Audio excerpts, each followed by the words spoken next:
छत्तीसगढ़ी लोक गायक पवन कुमार बघेल जी की आवाज में सुने यह प्यारा सा गीत। का जन्म है ऐसन होही नहीं जानो रे ऐसन होही ये टूरी से कर डाल प्यार रे बोला माया में फंसा के ये टूरी है चल दिच रे ससुरार ये दे चल दिच रे ससुरार।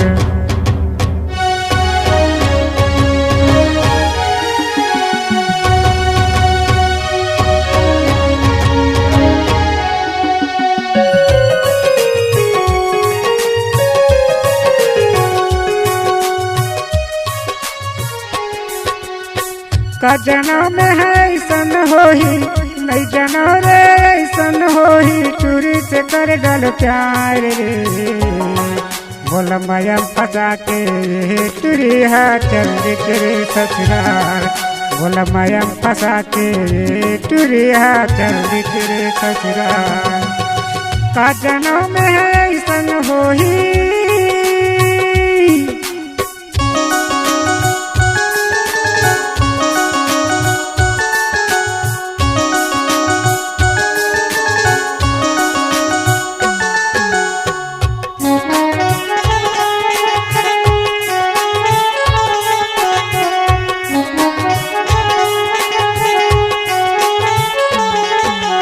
गली खोर माँ रोज बलावे तीर में जब होता कहीं नहीं बतावे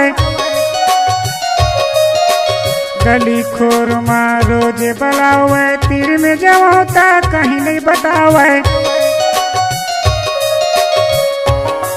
तुरी पहन के आए सलवार ला तुरी पहन के आए सलवार ला बोला माया फंसा के टूरी है चल दिच रे ससुराल बोला माया फंसा के टूरी है चल दिच रे ससुराल। का जन्म है ऐसन होही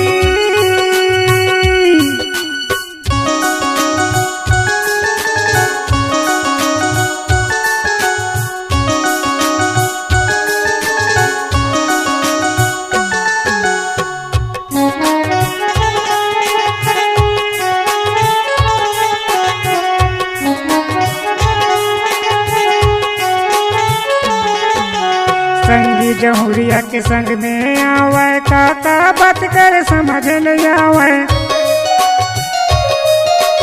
संगी जहुरिया के संग में आवे काका बात कर समझ नहीं आवे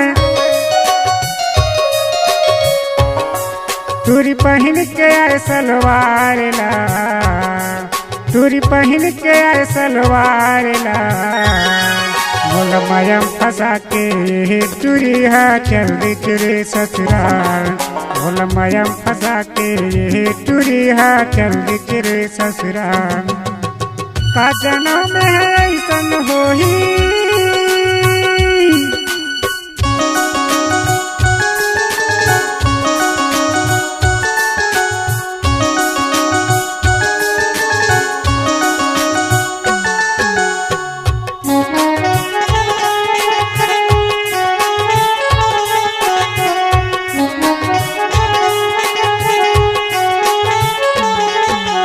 पहली माया माँ टूरी फंसावे घर बन के रे बंध न छोड़ावे पहली माया माँ टूरी फंसावे घर बन के रे बंध न छोड़ावे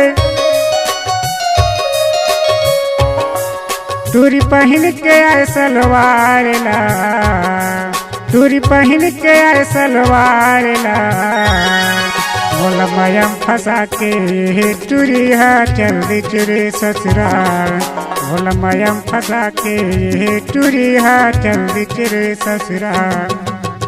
का जन्म है ऐसन होही का जन्म है ऐसन होही नहीं जानो रे ऐसन होही टूरी से कर डाल प्यार रे बोला माया फंसा के टूरी है चल दिच रे ससुराल बोला माया फंसा के टूरी है चल दिच रे ससुराल। का जन्म है ऐसन होही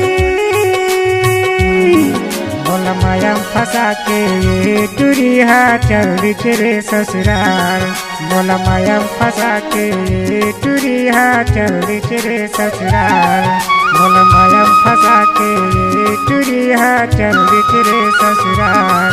बोला माया फंसा के ये टुरिया चल रे ससुराल। Multi track digital sound recording के लिए चले आइए कोयल स्टूडियो कमरथा। Mobile number 9827122964। छत्तीसगढ़ी गाना सुनने के लिए हमारे यूट्यूब चैनल को सब्सक्राइब करें और नए नए अपडेट पाने के लिए बेल आइकॉन को प्रेस करें।